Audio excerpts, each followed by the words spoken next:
जब आए नहीं नहीं, हाँ, एक बहन है ना बड़ी, 2 साल बड़ी है वो भी कनाडा में ही है अभी।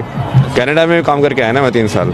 अच्छा, तो वही पश्चिमी वही है ना, मैंने देख लिया ना, जिस चीज़ के लोग भागते हैं कि हम बाहर जाएंगे पश्चिमी सभ्यता में ऐसे जिएंगे, मैंने जी के देख लिया, मैं कहा कुछ नहीं है इसमें सब ऊपर गया है नौटंकी। आप अकेले भाई थे घर में? हाँ वो तो जाहिर सी बात है, आप कह रहे हैं कि घर वालों ने फोर्स किया, तब जब अकेला होता है उनका एक जब मैं बेटा। उनको बोल रहा हूँ कि भाई मुझे बाबा नहीं बनना, मुझे समझना है ये चीज़, मैं ऑलरेडी जान चुका हूँ, भगवान को तो मैं ऑलरेडी देख चुका हूँ, मैं इस चीज़ का समझ रहा हूँ कि हाँ अब ये अब बाकी जो लोगों ने बोला है, ये अलग अलग स्वामी आए हैं, अभी इन्होंने शंकराचार्य आए, इन्होंने जो लिखा है वो कैसे लिखा है उसको और समझने की कोशिश कर रहा हूँ। अब वो समझे तो सामने वाला, उनके लिए तो भगवान ही अंधविश्वास है। कितने सारे भारत के ऐसे लोग हैं, तुम राम राम भी करने लग जाओगे, बोलेगे कि ये तो गया तो हम क्या कर सकते हैं यार ऐसे लोगों का, आप बताओ। ये तो वक्त बन गया, काम से गया, पढ़ाई लिखाई में ध्यान नहीं है। हाँ बट मैं तो सबसे ज्यादा पढ़ाई कर रहा हूँ। अब आप जाके देखो, हमने कितने सारे सब्जेक्ट पढ़ाए हुए हैं, न्यूरो साइंस से लेके, बायोलॉजी से लेके, मैथमेटिक्स से लेके, स्टैटिस्टिक्स से लेके, सारे के सारे। अब एक विचारधारा गांव में या हमने भारत में कहीं और हरियाणा स्पेशली और पश्चिम उत्तर प्रदेश में कहीं कि ज्यादा पढ़ लिख के ही दिमाग डिग गया इसका, तो ये ऐसे भी बोलते होंगे, हरियाणा में बोल देते हैं जैसे। बोलने वाले तो बोलते हैं ना, उसका क्या मतलब है ना, वही है ना, वो फाइनली तुमको ये समझ में आता है कि ये सब तो नाटक है, तुम्हारे कर्म ही तुम्हारे साथ जाते हैं। इसलिए मैं सर्टिफिकेट का भी बाकी लोगों का वो फर्क नहीं पड़ता ना, कि क्या बोले, बाबा बोले, सन्यासी बोले, महाराज बोले, कुछ मत बोले, स्वामी बोले, नाम से बुलाए, कुछ और बुलाए, क्या मतलब है यार। वो तो तुम जो देख रहे हो वो है, मेरे अंदर जो मैं हूँ वो मुझे देखना है। यही बोलता ना योग का मतलब, कि अपने स्वरूप को देखना। पतंजलि की जो डेफिनेशन है वो यही है कि जब तुम अपने सही स्वरूप को देख लोगे तो मतलब तुम योग में हो गए हो। तो तुमको तो अपने स्वरूप को देखना है, बाहर की दुनिया बोलती रहे, वो तो सिर्फ ये मानो कि चलो कि वो परीक्षा है तुम्हारी, कि जैसे आप अभी आ रहे हो तो ये मेरी परीक्षा है कि क्या आपके सवाल और मेरे जवाब क्या कैसे सिंक में आ सकते हैं, मतलब। जब आप कनाडा में थे तो वहाँ पे आपका क्या पैकेज था, कितनी सैलरी पर मंथ आप वहाँ पे ले रहे थे? हाँ वो बेसिकली वो भारत में ज्यादा लगता है ना, वो भारत के हिसाब से जानना चाह रहा हूँ क्योंकि भारत के लोग जानेंगे, भारत के हिसाब से तो ये मानो कि 3 लाख के महीने के ऐसे सैलरी टाइप, पर वो वहाँ पे खर्चा भी वैसे ही होता है ना, मतलब 3 लाख की बात है तो तुम्हारे 2.5-2 लाख तो उससे ही खर्च हो जाएगा। हाँ, जैसी इनकम वैसे खर्चे, एक्सपेंसिव भी ऐसे ही हैं। मतलब वो सेव यहाँ पे 50 रुपए में मिलेगा तो वहाँ पे 200 रुपए में मिलेगा, तो तुम कमा भी उतना ही गुना रहे हो, बट खर्च भी उसके हिसाब से हो रहा है वो। तो ये कौन सी ईयर की बात है, कौन सा ईयर रहा होगा जब आपने वहाँ पे जॉब किए? मैं 2019 में गया था, फिर बीच में समझ में आया, जैसे ज्ञान प्राप्त हुआ तो भारत आया, उस समय कोविड चल रहा था, फिर भारत आके मैंने लोगों से बात की, एक बुक लिखी, बट किसी को समझ में कोई इंटरेस्टेड नहीं था। फिर मैं वापस मगा छोड़ो, अपने को मतलब ही क्या, अपना तो पास हो गया हम तो दूसरों को नहीं पास हो रहा तो मैं क्या करूँ अब। फिर वापस कनाडा गया, वापस दूसरी चीज़ की पढ़ाई करके दूसरी जॉब ली। फिर मैं ऐसे एयरबीएनबी में रहता था 1 महीने, इस घर पे रिमोट वर्क जॉब था ना उस टाइम पे, तो यहाँ पे रहो 1 महीने एयरबीएनबी में, फिर दूसरी जगह जाओ चूज करके कि हाँ ये जगह सही लग रही है यार, वहाँ जाके रह के आते हैं। फिर वहाँ पे जाके रहो अलग अलग लोगों के साथ, कोई चाइनीज हाउस होल्ड है, कोई लाइक वेस्टर्न पश्चिमी वाले लोग हैं, और उसमें तो तुम घर में रहते हो तो तुमको रहन सहन वो सब मजा आता है देखने में। वो सब क्या भाई, फाइनली काम आके महादेव ने बोला देखो अपना प्रारब्ध पूरा करना पड़ेगा। जो प्रारब्ध मतलब ये मान के चलो कि एक बार घड़ी के अंदर वो स्प्रिंग रोल कर दिया ना, तो वो तभी रुकेगा जब वो पूरी खत्म हो जाएगा। तो प्रारब्ध वही है कि जैसे तुम इस आत्मा इस शरीर में आ गई, तो चाहे तुम ज्ञान प्राप्त कर भी लो, बट जो तुमको करना है वो तो पूरा करना ही पड़ेगा। तो घर वालों की याद आती है सिंह को?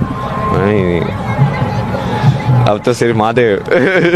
कॉलेज टाइम में थे और कनाडा में भी तमाम जगह आपने पश्चिम सभ्यता भी देखी और आपने अंतर भी भली बात ही अच्छे से जान लिया कि कितना अंतर यहाँ में वहाँ में, रहन सहन से लेकर के तमाम जो लाइफ स्टाइल है उसमें। तो अभय सिंह की भी कोई गर्लफ्रेंड रही है वहाँ भी, सपने संजोए थे कि शादी करूंगा, या विचार था ही नहीं? मतलब शादी से तो मेरे को पहले डर लगता था, क्योंकि मेरे को घर में जो थे ना पेरेंट्स, वो बहुत लड़ाई वड़ाई करते थे, तो मुझे ऐसा था यार ये तो नहीं करना मेरे को, पर मुझे ये भी नहीं पता कि करना कैसे फिर। जो तुमने एग्जाम्पल ही खराब देखा हो, तुमने सही एग्जाम्पल देखा ही नहीं है कि उसको निभाना कैसे होता है, सब कैसे फॉलो करने होते हैं रिश्ते, तो उसकी वजह से वो, अब जैसे गर्लफ्रेंड तो थी 4 साल तक, बट वो वहीं पर अटक गया, मुझे आगे का डायरेक्शन ही समझ में नहीं आया कि मैं करूँ कैसे। जैसे बहुत टाइम तक तो मुझे लाइफ में ऐसे ही करता था यार, 30 साल तक 40 साल तक जियो, ये हो जाएगा फिर खत्म, क्या करना है यार जिंदगी में, क्योंकि शादी वादी तो करनी नहीं है, ये सब अपने से होगा नहीं, ये झंझट वंझट तो वो डायरेक्शन वही है ना कि तू कहीं ना कहीं आप वो देखोगे ना कि वो चीज़ तुमको कहीं लेके जा रही है। ये बिंदु तुम बाद में देख के जब कनेक्ट करते हैं ना, तब तुमको समझ में आते हैं कि अच्छा यार वहाँ पे ये चीज़ हुई थी, ये तो उससे कनेक्टेड, उसकी वजह से फिर ये हुआ, उसकी वजह से फिर मैं वहाँ गया, वहाँ जाके फिर मुझे वो मिला, फिर उसकी वजह से ये हुआ। वो आगे से बैठ के पीछे देखना आसान होता है, उस टाइम पे देखना थोड़ा मुश्किल होता है, और वो सब कनेक्टेड है भाई।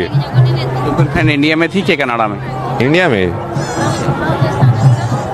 मैंने तो बहुत कुछ किया है ना। अभी आप ये जैसे मालूम है फेमस हो गया तो पता नहीं कितनी सारी चीजें निकालेंगे लोग, इसने तो ये भी किया है, मैं तो पहले ही बोल रहा, मैंने तो बहुत कुछ किया है वही तो जानना चाह रहे हैं क्या क्या किया, और उसके क्या कुछ करने के बाद फिर आप इस वेशभूषा में आए हैं, क्योंकि आप बात तो पुराना तो जानना ही चाहते हैं ना आदमी, क्या क्या किया है, अभय सिंह क्या थे और अब क्या हो गए, क्या से क्या हो गए देखते देखते। एक सिंपल जो लड़का होता है वो जो चीजें करता है वही सब चीजें, जैसे वही दारू पीना, बीड़ी पीना, सिगरेट पीना, ये सब।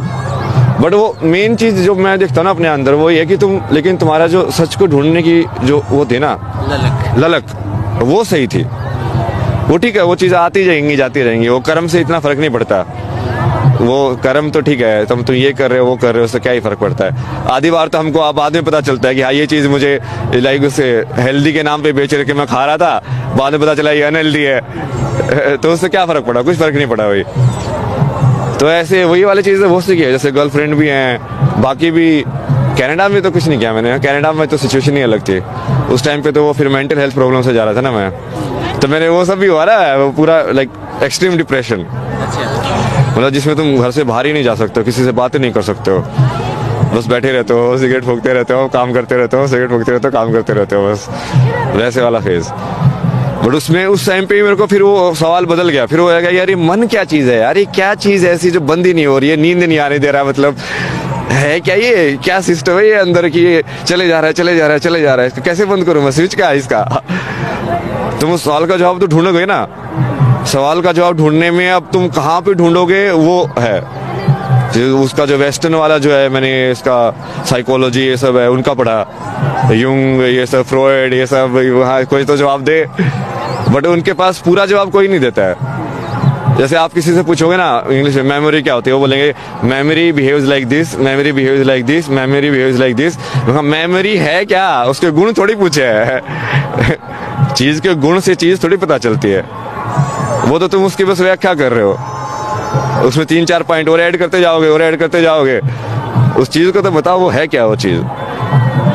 तो वो वहीं से वो सवाल बदलते गए। फिर उस चक्कर में जैसे वहाँ पे भी मैंने मेडिटेशन वगैरह ऐसे स्टार्ट किया, उस टाइम पे आध्यात्मिकता की वजह से नहीं, बट इसकी वजह से कि हाँ थोड़ा दिमाग को शांत हो, ये सब हो। तो धीरे धीरे और पढ़ा, स्वामी विवेकानंद को पढ़ना चालू किया मैंने, राजयोग। जैसे वो स्टार्टिंग में तुम बुक पढ़ते हो ना, सबसे पहले वही बोलते हैं कि यदि मेरी कोई भी बात सिद्ध ना हो ना, तो इसको बुक को आगे पढ़ना ही मत। मगर ये इंसान तो सही है यार पहले ही बोल रहा है कि हाँ यदि मैं स्टेप बाय स्टेप बता रहा हूँ, यदि वो महसूस नहीं हो तो मत करना। हाँ ऐसा इंसान चाहिए, क्योंकि वो जैसे तुम जिस उससे आते हो ना, जैसे मैं भी आया था, तो तुम इस चीज को बहुत भारत में अंधविश्वास है वैसे वाले उससे देखते हो दृष्टि से कि नहीं नहीं यार ये सब, तो तुम जैसे कोई तर्क वाला होता है ना, वही फिट बैठता है तुमको। तो उनकी ये बात फिट बैठी कि हाँ नहीं नहीं ये विज्ञान है, मैं बताऊंगा वो होगा, ठीक है ये गारंटी ले रहा होगा तो अभय सिंह क्या है, अगर मैं सवाल पूछूं, जैसे आप कहते हैं मेमोरी वाला एग्जांपल दे रहे थे कि लेकिन लोग व्याख्या तो करते हैं, बताते नहीं क्या है, आज के समय में अभय सिंह क्या है?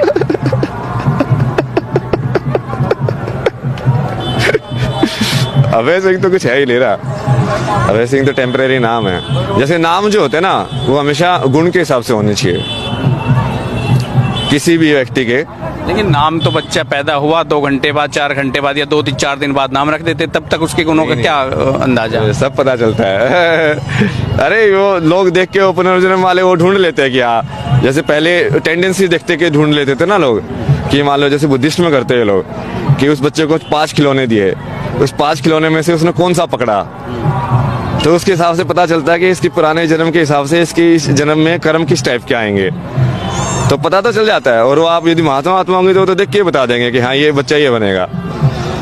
तो आपके अपने हिसाब से आप अभय सिंह नाम सही नहीं लगा आपको? तो सटीक बैठा है अभय सिंह। अभय सिंह से मतलब जहां तक मैं समझता हूँ ना डरने वाला, नहीं ना डरने वाला है। तो आप भी डरे नहीं, जो स्टेप बाय स्टेप कर जो चाहा वो करते गए?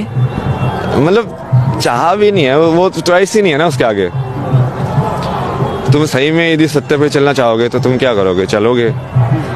अभी भी जैसे मान लो, हो सकता है कि मैं अभी मेरे पास जो ज्ञान है वो सारा गलत हो, कल को मुझे पता चले कि ये सब गलत था, तो ठीक है ना, पता चला कि ये गलत, आगे तो बढ़े एक स्टेप, वही तो करना है। लेकिन आगे नहीं बढ़ोगे, उसको पता ही नहीं करोगे, तो फिर कैसे होगा कि हर चीज को मुझे परफेक्ट चाहिए या ऐसे ही जवाब होगा। वो कर करके कि तुम देखते जाओगे कि हाँ अच्छा ये वाला जवाब सही बैठ रहा है कि नहीं, अच्छा नहीं इसमें ये वाली चीज फिट नहीं हो रही है, इसको थोड़ा ठीक करो। तो ऐसे एक्सपीरियंस से तुम, और जब वो पूरा हो जाएगा तो पूरी साधना हो जाएगी, फिर तुम्हारा पूरा सिलेबस, परीक्षा पास, फिर संसार में नहीं आना। फिर आखिरी सवाल ये, आज के युवाओं के लिए अभय सिंह का क्या संदेश? इसको अपने पूरे अध्यात्म वाली चीज को ना, उसके विज्ञान को समझो। नंबर्स में जैसे 7 फेरे लेना, 9 ग्रह होना, ये नंबर का महत्व है ना। कौन से स्वती का तुम कैसे लगा रहे हो, कहाँ पे लगा रहे हो, चक्कर के हिसाब से।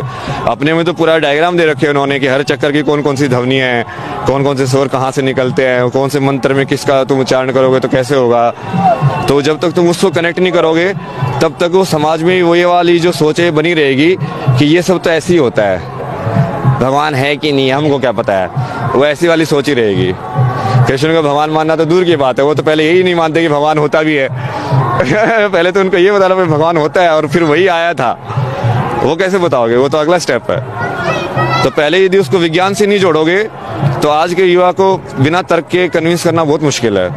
वो पूछेगा नहीं क्यों ऐसा ही क्यों, क्या पंडित जी ने दायां हाथ ही आगे क्यों करवाया, यहाँ पे ये उंगली क्यों टच करवाई, पूछेगा ना। वो तुम्हारे पास जवाब होना चाहिए कि हाँ ये ऐसे काम करता है, ये ऐसे काम करता है।